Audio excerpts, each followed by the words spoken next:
Guarantee ಮೂಲಕ ಅಧಿಕಾರದ ಗದ್ದುಗೆ ಏರಿದ ಕಾಂಗ್ರೆಸ್ ಸರ್ಕಾರ 1000 ದಿನ ಪೂರೈಸಿದೆ. ಈ ಹಿನ್ನೆಲೆಯಲ್ಲಿ ಹಾವೇರಿಯಲ್ಲಿ ಬೃಹತ್ ಸಾಧನಾ ಸಮಾವೇಶ ಮಾಡಿ ಶಕ್ತಿ ಪ್ರದರ್ಶನ ಮಾಡಿತು.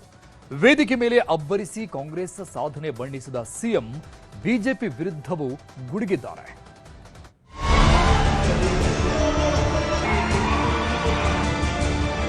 ಮಿಸ್ಟರ್ ವಿಜೇಂದ್ರ, ಒಂದು ಕಾರ್ಯಕ್ರಮ ಜನರಿಗೋಸ್ಕರ ಬಿಜೆಪಿಯವರು ಜನತಾದಳರು ಕೊಟ್ಟಿದ್ರೆ ನಿಮಗೆ ರಾಜಕೀಯದಲ್ಲಿ ಮಾತಾಡುವಂತ ಶಕ್ತಿ.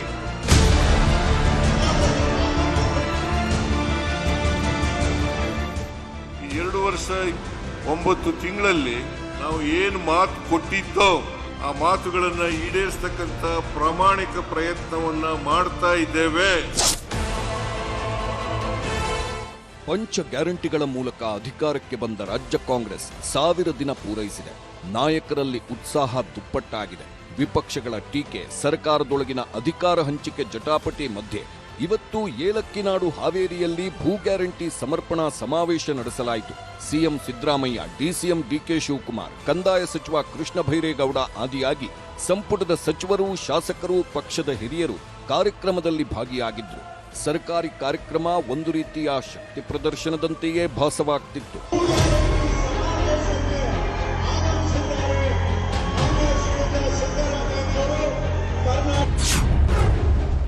1,20,000 ಜನರಿಗೆ ಭೂ ಹಕ್ಕು ಪತ್ರ. ಕಾಂಗ್ರೆಸ್ನ 6ನೇ ಗ್ಯಾರಂಟಿ ಅಂತ ನಾಯಕರ ಬಣ್ಣನೆ.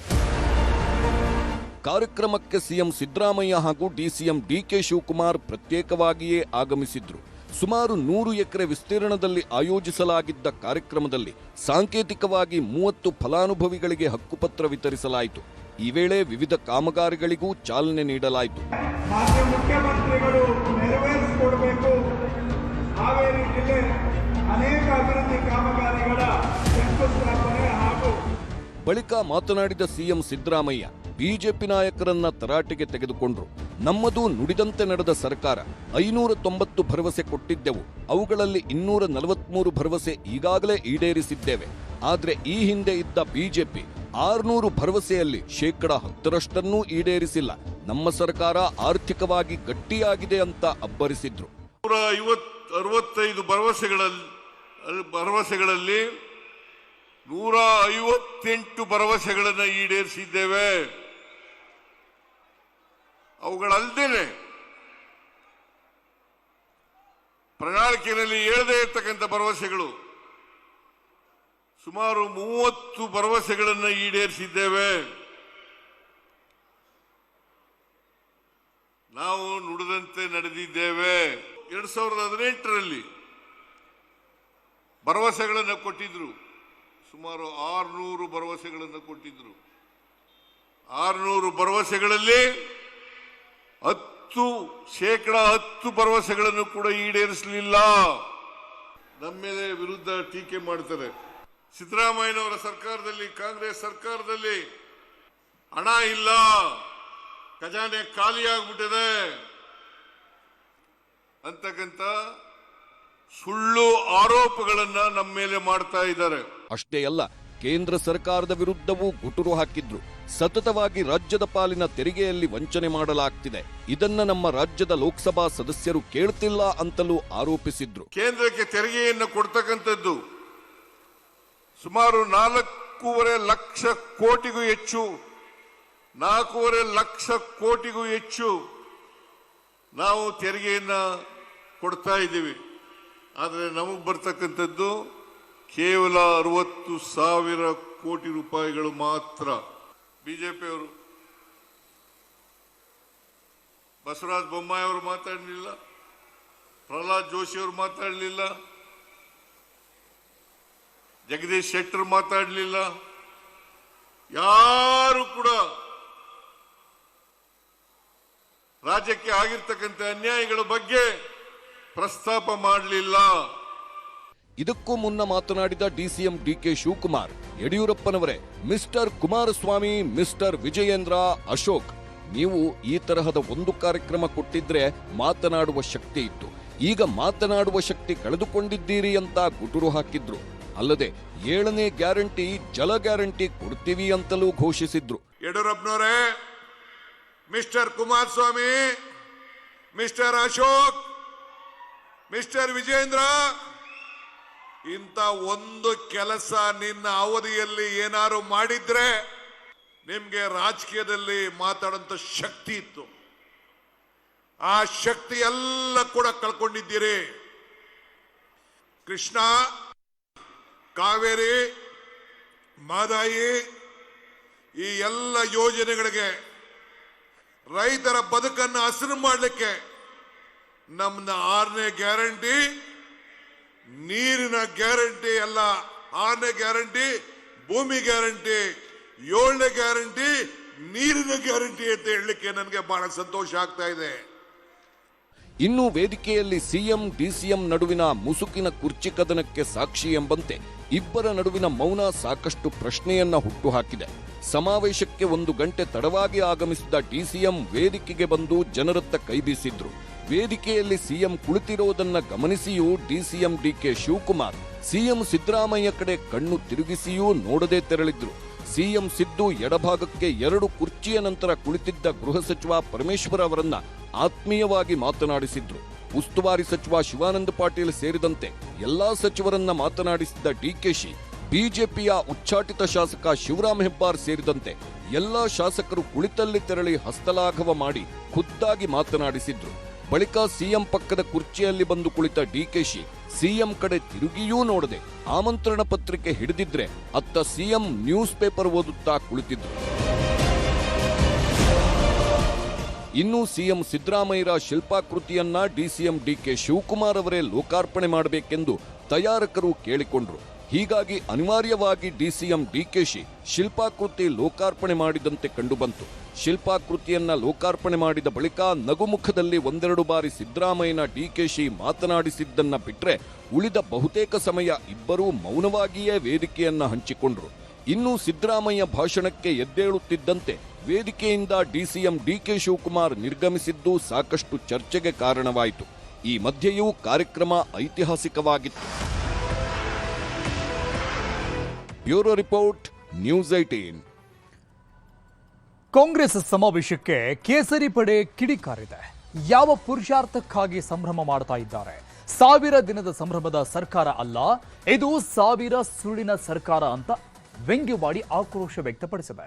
ಅಲ್ಲದೆ 1000 ದಿನದ ಸರ್ಕಾರದಲ್ಲಿ ಸಾವಿರಾರು ಸಮಸ್ಯೆ ಅಂತ ಬಿಜೆಪಿ ಪೋಸ್ಟರ್ ರಿಲೀಸ್ ಮಾಡಿ ಕೌಂಟರ್ ಕೊಟ್ಟಿದೆ.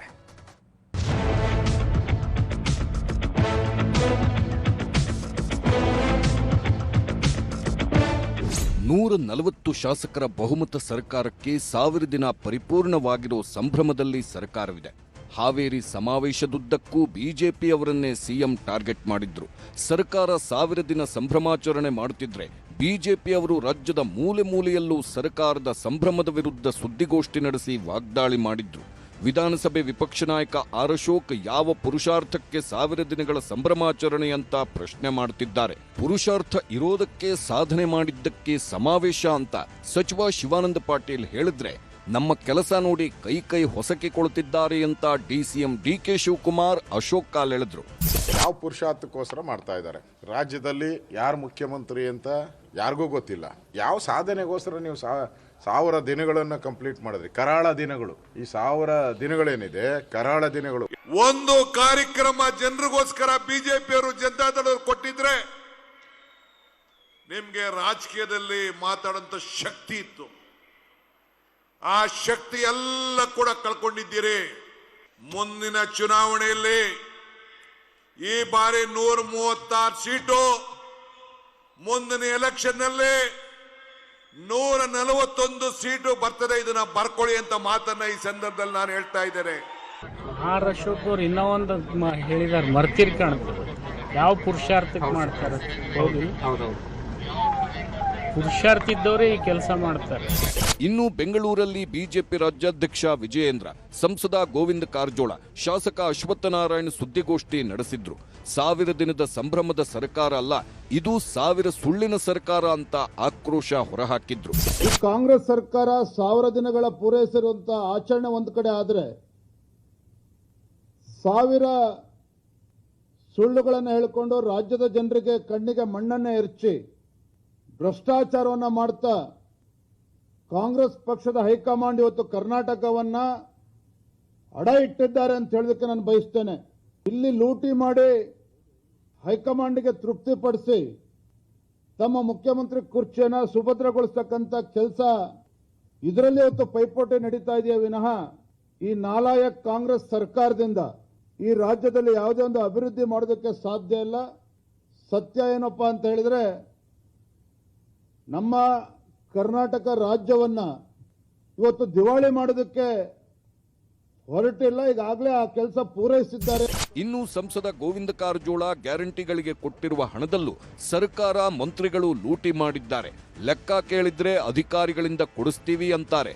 ಆದ್ರೆ ಹಣಕಾಸು ಸಚಿವರಾಗಿರೋ ಸಿಎಂ ಸಿದ್ದರಾಮಯ್ಯನವರೇ ನಮಗೆ ಲೆಕ್ಕ ಕೊಡಬೇಕು ಅಂತ ಕಾರಜೋಳ ಆಗ್ರಹಿಸಿದ್ರು. ಮತ್ತೊಂದು ಕಡೆ ಸಿಟಿ ರವಿ ಭ್ರಷ್ಟಾಚಾರದಲ್ಲಿ ದಾಖಲೆ, ಬೆಲೆ ಏರಿಕೆಯಲ್ಲಿ ದಾಖಲೆ ಮಾಡಿದ್ದಕ್ಕೆ ಸಂಭ್ರಮಾನ ಅಂತ ಪ್ರಶ್ನೆ ಮಾಡಿದ್ರು. ನಾವು ಇಲಾಖೆವಾರು ಆಯಾ ಇಲಾಖೆ ಕಾರ್ಯದರ್ಶಿ, ಆ ಮ್ಯಾನೇಜರು ಅವ್ರ ಮುಖಾಂತರ ಕೇಳ್ತಾ ಇಲ್ಲ. ನಾವು ಹಣಕಾಸು ಜವಾಬ್ದಾರಿ ಹೊತ್ತಿರ್ತಕ್ಕಂಥ ಮುಖ್ಯಮಂತ್ರಿಗಳು ಮತ್ತು ಸರ್ಕಾರ ಅಂದರೆ ಸಿದ್ದರಾಮಯ್ಯನವ್ರ ಸರ್ಕಾರ, ಅವರೇ ಹೇಳ್ಬೇಕು ಉತ್ತರ. ಭ್ರಷ್ಟಾಚಾರದಲ್ಲಿ ದಾಖಲೆ ಮಾಡಿದ್ದೀವಿ ಏನು ಸಂಭ್ರಮನ? 60% ಸರ್ಕಾರ ನಮ್ಮದು ಅನ್ನೋ ಕಾರಣಕ್ಕೋಸ್ಕರ ಸಂಭ್ರಮ ಪಡ್ತಾ ಇದ್ದೀರಾ? ಎಲ್ಲ ಅಗತ್ಯ ವಸ್ತುಗಳ ಬೆಲೆ ಏರಿಕೆ ಮಾಡಿದ್ದೀವಿ ಅನ್ನೋದಕ್ಕೋಸ್ಕರ ನೀವು ಸಂಭ್ರಮಿಸ್ತಾ ಇದ್ದೀರಾ? ಅಥವಾ ನಿಮ್ಮ ಮಂತ್ರಿ ನಾಗೇಂದ್ರ ಜೈಲಿಗೆ ಹೋದ ಕಾರಣಕ್ಕೆ, ವೀರೇಂದ್ರ ಪಪ್ಪಿ, ಸತೀಶ್ ಶೈಲು ಇವರೆಲ್ಲ ಜೈಲಿಗೆ ಹೋದ ಕಾರಣಕ್ಕೆ ನೀವು ಸಂಭ್ರಮಿಸ್ತಾ ಇದ್ದೀರಾ? ಇನ್ನು ಕಾಂಗ್ರೆಸ್ ಸರ್ಕಾರದ 1000 ದಿನಗಳ ಸಂಭ್ರಮದ ಬಗ್ಗೆ ಕೇಂದ್ರ ಸಚಿವ ಎಚ್.ಡಿ. ಕುಮಾರಸ್ವಾಮಿ ಕಿಡಿಕಾರಿದ್ರು. ಜನರಿಗೆ ಸಾಲ ಹೊರಿಸಿದ್ದೇ ಸರ್ಕಾರ ಮಾಡಿರೋ ಅಭಿವೃದ್ಧಿ, ಆದ್ರೆ ಸಾಲ ಮಾಡಿ ಮಾಡಿ ಮಂತ್ರಿಗಳು ಸಂಪದ್ಭರಿತವಾಗಿದ್ದಾರೆ ಅಂತ ಎಚ್.ಡಿ.ಕೆ ಗರಂ ಆದ್ರು. ಸಾಲದ ಹೊರೆಯನ್ನು ಹೊರಿಸ್ತಾ ಇರತಕ್ಕಂಥದ್ದು ದೊಡ್ಡ ಅಭಿವೃದ್ಧಿ ಇವ್ರದ್ದು. ನಾಡಿನ 6.5 ಕೋಟಿ ಜನರ ಮೇಲೆ ಸಾಲದ ಹೊರೆ ಹೊರಿಸಿರ್ತಕ್ಕಂಥದ್ದು ಇವರ ಅಭಿವೃದ್ಧಿ. ಆದರೆ ಇವ್ರುಗಳು ಯಾರು 38 ಜನ ಅವರೋ 37 ಜನ ಅವರು, ಇವ್ರು ಯಾರು ಸಾಲಗಾರರು ಆಗಿಲ್ಲ, ಇವ್ರು ಯಾರು ಅಭಿವೃದ್ಧಿನಲ್ಲಿ ಕೊರತೆನೂ ಆಗಿಲ್ಲ, ಇವರಿಗೆ ಸಂಪದ್ಭರಿತವಾಗಿದ್ದಾರೆ ಅಭಿವೃದ್ಧಿನಲ್ಲಿ. ಇದೇ ಇವರ ಸಾಧನೆ ಅನ್ನೋದು ನನ್ನ ಅಭಿಪ್ರಾಯ. ಇಷ್ಟಕ್ಕೆ ಸುಮ್ಮನಾಗದ ಬಿಜೆಪಿ ನಾಯಕರು ಇವತ್ತು 1000 ದಿನದ ಸರ್ಕಾರದಲ್ಲಿ ಸಾವಿರಾರು ಸಮಸ್ಯೆ ಅಂತ ಪೋಸ್ಟರ್ಗಳನ್ನು ರಿಲೀಸ್ ಮಾಡಿದ್ರು. ಬಿಜೆಪಿ ಕಚೇರಿಯಲ್ಲಿ ವಿಜಯೇಂದ್ರ ಕಾರಜೋಳ ಪೋಸ್ಟರ್ಗಳನ್ನ ರಿಲೀಸ್ ಮಾಡಿದ್ರು. ಇದರ ಜೊತೆಗೆ ಬಿಜೆಪಿ ಸಾಮಾಜಿಕ ಜಾಲತಾಣಗಳಲ್ಲೂ ಚಿತ್ರ ವಿಚಿತ್ರ ಪೋಸ್ಟರ್ಗಳನ್ನ ಸರ್ಕಾರದ ವಿರುದ್ಧ ಪೋಸ್ಟ್ ಮಾಡಿದ್ದಾರೆ. ರೈತರಿಗೆ ನೇಣು ಭಾಗ್ಯ, ಯುವಕರಿಗೆ ಚಿಪ್ಪು ಭಾಗ್ಯ, ಜನರಿಗೆ ದರ ಹೆಚ್ಚಳದ ಬರೆ, ಡ್ರಗ್ಸ್ ದಂಧೆಗೆ ರಕ್ಷಣೆ, ಬಡವರ ಅಕ್ಕಿಗೆ ಕನ್ನ, 5,000 ಕೋಟಿ ಗೃಹಲಕ್ಷ್ಮಿ ಹಣ ನಾಪತ್ತೆ, ಕಾಂಗ್ರೆಸ್ ಸೃಷ್ಟಿಸಿದ ಸಮಸ್ಯೆಗಳ ಸಂಖ್ಯೆ ಲೆಕ್ಕಕ್ಕಿಲ್ಲದಷ್ಟಿವೆ. ಇವು ಸ್ಯಾಂಪಲ್ಗಳಷ್ಟೇ ಅಂತ ಬಿಜೆಪಿ ಪೋಸ್ಟರ್ ಹಾಕಿದೆ. ಒಟ್ನಲ್ಲಿ ಸರ್ಕಾರದಲ್ಲಿ 1000 ದಿನದ ಸಂಭ್ರಮ ಮನೆ ಮಾಡಿದ್ರೆ ಬಿಜೆಪಿ ಅವರು 1000 ದಿನದ ಸಂಭ್ರಮದಲ್ಲೂ ಸಾವಿರಾರು ಸಮಸ್ಯೆಗಳನ್ನ ಹುಡುಕಿ ತೆಗೆದು ವಾಗ್ದಾಳಿ ಮಾಡುತ್ತಿದ್ದಾರೆ. Bureau report, news 18. ಅಸ್ಸಾಂ ಪ್ರವಾಸದಲ್ಲಿರುವ ಪ್ರಧಾನಿ ಮೋದಿ ಇವತ್ತು ಹಲವು ಯೋಜನೆಗಳನ್ನು ಲೋಕಾರ್ಪಣೆ ಮಾಡಲಿದ್ದಾರೆ. ಇದರಲ್ಲಿ ಮೋದಿ ಪ್ರಯಾಣ ಮಾಡ್ತಾ ಇದ್ದ C-130J ಯುದ್ಧ ವಿಮಾನ ಹೈವೇನಲ್ಲಿ ಲ್ಯಾಂಡಿಂಗ್ ಆಗಿದೆ. ಇದು ಐತಿಹಾಸಿಕ ಕ್ಷಣಕ್ಕೆ ಸಾಕ್ಷಿಯಾಗಿದೆ.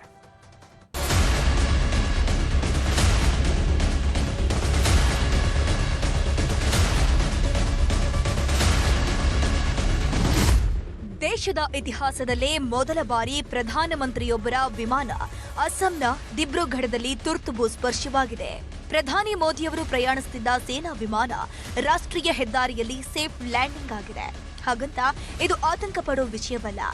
ಬೇಕಂತನೇ ಪೂರ್ವ ತಯಾರಿ ಪ್ರಧಾನಮಂತ್ರಿಗಳ ವಿಮಾನವನ್ನ ಲ್ಯಾಂಡಿಂಗ್ ಮಾಡಿದ್ದು.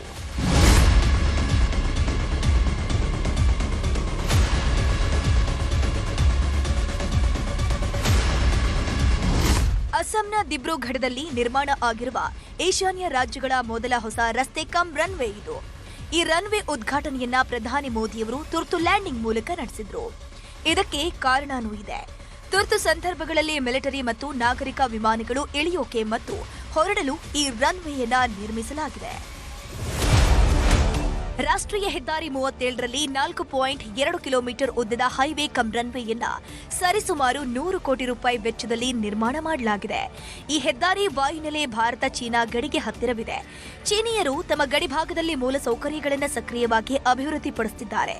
ಅವರ ಪಡೆಗಳನ್ನು ತ್ವರಿತವಾಗಿ ಸಜ್ಜುಗೊಳಿಸೋಕೆ ವ್ಯವಸ್ಥೆಯನ್ನ ಮಾಡಿಕೊಂಡಿದ್ದಾರೆ. ಹೀಗಾಗಿನೇ ಈಶಾನ್ಯ ರಾಜ್ಯಗಳ ಮೂಲಕ ಚೀನಾ ಗಡಿಗೆ ತುರ್ತು ಸಂದರ್ಭಗಳಲ್ಲಿ ತಲುಪೋಕೆ ಭಾರತ ಈ ರನ್ವೇ ನಿರ್ಮಾಣ ಮಾಡಿಕೊಂಡಿದೆ. ಎಲ್ಲಕ್ಕಿಂತ ಹೆಚ್ಚಾಗಿ ಪ್ರಕೃತಿ ವಿಕೋಪಕ್ಕೆ ಪದೇ ಪದೇ ತುತ್ತಾಗುವ ಈಶಾನ್ಯ ರಾಜ್ಯಗಳಿಗೆ ವಿಪತ್ತು ಪರಿಹಾರ ಸೇರಿದಂತೆ ತುರ್ತು ಸಂದರ್ಭಗಳಲ್ಲಿ ಬಳಸೋಕೆ ಈ ರನ್ವೇ ಕಮ್ ಹೆದ್ದಾರಿ ಸಹಾಯ ಮಾಡಲಿದೆ.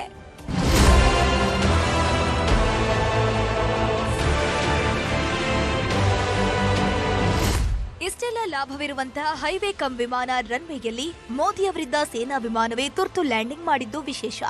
ಇದಿಷ್ಟೇ ಅಲ್ಲ, ಅಸ್ಸಾಂನಲ್ಲಿ ಇವತ್ತು ಬ್ರಹ್ಮಪುತ್ರ ನದಿಯ ಮೇಲೆ ಕುಮಾರ್ ಭಾಸ್ಕರ್ ವರ್ಮಾ ಸೇತುವೆಯನ್ನು ಮೋದಿ ಉದ್ಘಾಟಿಸಿದ್ರು. ಇದು ಗುವಾಹಟಿಗೆ ಉತ್ತಮ ಸಂಪರ್ಕಕ್ಕೆ, ವಾಣಿಜ್ಯ ವ್ಯಾಪಾರಗಳಿಗೆ, ಪವಿತ್ರ ಕಾಮಾಖ್ಯ ದೇವಾಲಯಕ್ಕೆ ಸುಗಮ ಪ್ರವೇಶಕ್ಕೆ ಅನುಕೂಲ ಮಾಡಿಕೊಡಲಿದೆ.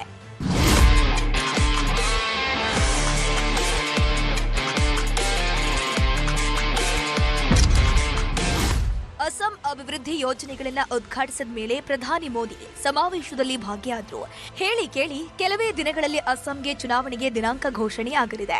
ಹೀಗಾಗಿ ಸಾರ್ವಜನಿಕ ಸಮಾವೇಶದಲ್ಲೂ ಮೋದಿ ಭಾಗಿಯಾದರು. ಸಮಾವೇಶದ ಉದ್ದಕ್ಕೂ ಕಾಂಗ್ರೆಸ್ ಮೇಲೆ ಆಕ್ರೋಶವನ್ನ ಹೊರಹಾಕಿದ್ರು.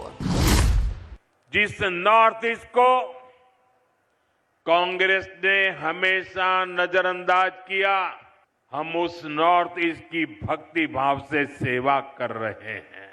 नॉर्थ ईस्ट हमारे लिए अष्टलक्ष्मी है. इस साल असम को टैक्स की हिस्सेदारी के रूप में लगभग 50,000 करोड़ रुपए मिलने वाले हैं. आज की कांग्रेस हर उस विचार, हर उस आतंकी को कंधे पर बिठाती है जो देश का बुरा सोचता है, जो लोग देश के टुकड़े टुकड़े करने का सपना देखते हैं, जो लोग नॉर्थ ईस्ट को भारत से अलग करने के नारे लगाते हैं, वो कांग्रेस के लिए पूजनीय बन चुके हैं. माओवादी मुस्लिम लीगी कांग्रेस, और इसलिए आपको कांग्रेस से सावधान रहना है और असम की जनता को भी सावधान करना है. ಅಭಿವೃದ್ಧಿ ಯೋಜನೆಗಳ ಜೊತೆಗೆ ಕಾಂಗ್ರೆಸ್ ಮೇಲೂ ವಾಗ್ದಾಳಿ ಮಾಡಿದ ಮೋದಿ ಅಸ್ಸಾಂ ಚುನಾವಣೆಗೂ ಮೊದಲೇ ಮತಬೇಟೆ ಶುರು ಮಾಡಿದ್ದಾರೆ. Bureau report, news 18. ಪಾಕಿಸ್ತಾನದ ಮಾಜಿ ಪ್ರಧಾನಿ ಇಮ್ರಾನ್ ಖಾನ್ ಜೈಲಲ್ಲಿ ನರಕಯಾತನೆ ಅನುಭವಿಸ್ತಾ ಇದ್ದಾರೆ. ಕತ್ತಲೆ ಕೋಣೆಯಲ್ಲಿ ಕಾಲ ಕಳೆದ ಇಮ್ರಾನ್ ತಮ್ಮ ಕಣ್ಣಿನ ದೃಷ್ಟಿಯನ್ನೇ ಕಳೆದುಕೊಂಡಿದ್ದಾರೆ.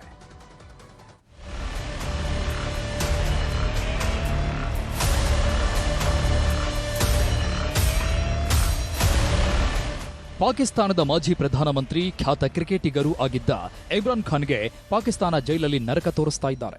ಇಮ್ರಾನ್ ಖಾನ್ಗೆ ಎಷ್ಟು ಹಿಂಸೆ ಕೊಡಲು ಸಾಧ್ಯವೋ ಅಷ್ಟು ಚಿತ್ರ ಹಿಂಸೆ ಕೊಟ್ಟಿರುವುದು ರುಜುವಾತಾಗಿದೆ. ಯಾವ ಮಟ್ಟಿಗೆ ಅಂದ್ರೆ ಇಮ್ರಾನ್ ಖಾನ್ಗೆ ಕಣ್ಣಿನ ದೃಷ್ಟಿಗಳೇ ಹಾಳಾಗಿ ಹೋಗಿವೆ. ಅದಕ್ಕೆ ಸಾಕ್ಷಿ ಈ ಫೋಟೋ. ಕಣ್ಣೆಲ್ಲ ಕೆಂಪಗಾಗಿದೆ, ದೇಹವೆಲ್ಲ ಒಣಗಿ ಹೋಗಿರೋ ಈ ಫೋಟೋ ಸಾಮಾಜಿಕ ಜಾಲತಾಣಗಳಲ್ಲಿ ಸಿಕ್ಕಾಪಟ್ಟೆ ವೈರಲ್ ಆಗಿದೆ. ಇಮ್ರಾನ್ ಖಾನ್ ಬಲಗಣ್ಣಿನ ದೃಷ್ಟಿ 85% ಹೋಗಿದೆ. ಎಡಗಣ್ಣು ಕೂಡ ಅರ್ಧಕ್ಕರ್ಧ ಕಾಣಿಸದೆ ನೆರಳಾಟ. ಅಚ್ಚರಿ ಅನಿಸಿದ್ರೂ ಇದೇ ಸತ್ಯ. ಪಾಕಿಸ್ತಾನದ ಮಾಜಿ ಪ್ರಧಾನಮಂತ್ರಿಯನ್ನ ಕ್ರಿಮಿನಲ್ ಥರ ಜೈಲಲ್ಲಿ ಟ್ರೀಟ್ ಮಾಡಿದ್ದಾರೆ. ಈ ಮೊದಲು ಇಮ್ರಾನ್ ಖಾನ್ರನ್ನ ಹೊಡೆದು ಹಿಂಸೆ ಕೊಟ್ಟು ಸಾಯಿಸಿದ್ರು ಅಂತೆಲ್ಲ ಸುದ್ದಿಯಾಗಿತ್ತು. ಆದರೆ ಇಮ್ರಾನ್ ಖಾನ್ ಬದುಕಿದ್ದಾರೆ. ಆದರೆ ಪಾಕಿಸ್ತಾನದ ಜೈಲಲ್ಲಿ ಜೀವಂತ ಶವವಾಗಿದ್ದಾರೆ.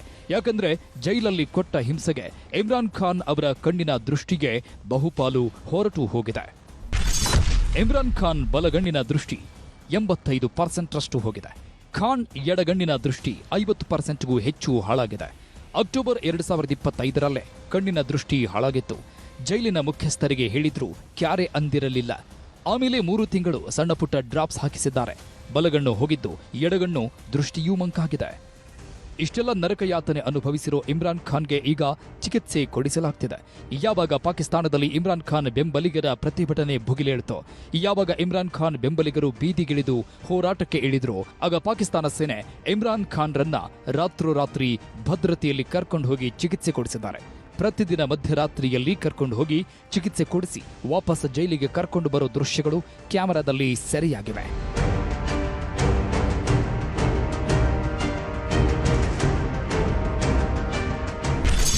ಇಸ್ಲಾಮಾಬಾದ್ ಜೈಲಿಗೆ ಇಮ್ರಾನ್ ಸ್ಥಳಾಂತರ. ಇಸ್ಲಾಮಾಬಾದ್ ನ್ಯಾಯಾಲಯ ಇಮ್ರಾನ್ ಖಾನ್ ಅವರನ್ನ ಭ್ರಷ್ಟಾಚಾರ ಹಗರಣದಲ್ಲಿ ದೋಷಿ ಎಂದು ತೀರ್ಪು ನೀಡಿದೆ. ಹೀಗಾಗಿ ಜೈಲಿನಲ್ಲಿಟ್ಟಿದ್ದಾರೆ. ಆದರೆ ಜೈಲಲ್ಲಿ ಅವರಿಗೆ ನರಕ ತೋರಿಸಿರುವುದು ರುಜುವಾತಾಗಿದೆ. ಈಗ ಕೋರ್ಟ್ ಆದೇಶದಂತೆ ಇಸ್ಲಾಮಾಬಾದ್ ಜೈಲಿಗೆ ಸ್ಥಳಾಂತರಿಸಲು ಸಿದ್ಧತೆಗಳಾಗ್ತಿದೆ. ಅಂದಹಾಗೆ ಕಳೆದ ವರ್ಷ ಸೆಪ್ಟೆಂಬರ್ನಿಂದ ಇಲ್ಲಿವರೆಗೂ ಇಮ್ರಾನ್ ಖಾನ್ ಪತ್ನಿ ಮಕ್ಕಳನ್ನ ನೋಡೋಕೆ ಜೈಲಿಗೆ ಬಿಟ್ಟಿಲ್ಲ. ಅಕ್ಟೋಬರ್ 2025ರಿಂದ ವಕೀಲರ ಭೇಟಿಗೂ ಅವಕಾಶ ಕೊಟ್ಟಿಲ್ಲ. ಡಿಸೆಂಬರ್ 2025 ಇಮ್ರಾನ್ ತಂಗಿ ಉಸ್ಮಾ ಭೇಟಿ ಆಗಿದ್ದೇ ಕೊನೆಯಾಗಿತ್ತು. ಈಗ ಪಾಕಿಸ್ತಾನ ಸುಪ್ರೀಂ ಕೋರ್ಟ್ ಆದೇಶದಂತೆ ವಕೀಲರ ಭೇಟಿಗೆ ಅವಕಾಶ ಸಿಕ್ಕಿದೆ. ಏನೇ ಆಗಲಿ, ರಕ್ತವನ್ನೇ ದಿನ ಬೆಳಗಾದ್ರೆ ನೋಡೋ ಪಾಕಿಸ್ತಾನದಲ್ಲಿ ಸಾಮಾನ್ಯರಿಗೂ ಉಳಿಗಾಲವಿಲ್ಲ. ಮಾಜಿ ಪ್ರಧಾನಿಯಾದರೂ ಉಳಿಗಾಲ ಇಲ್ಲ ಅನ್ನೋದಕ್ಕೆ ಇಮ್ರಾನ್ ಖಾನ್ ಪ್ರತ್ಯಕ್ಷ ಸಾಕ್ಷಿ. Bureau report, news 18.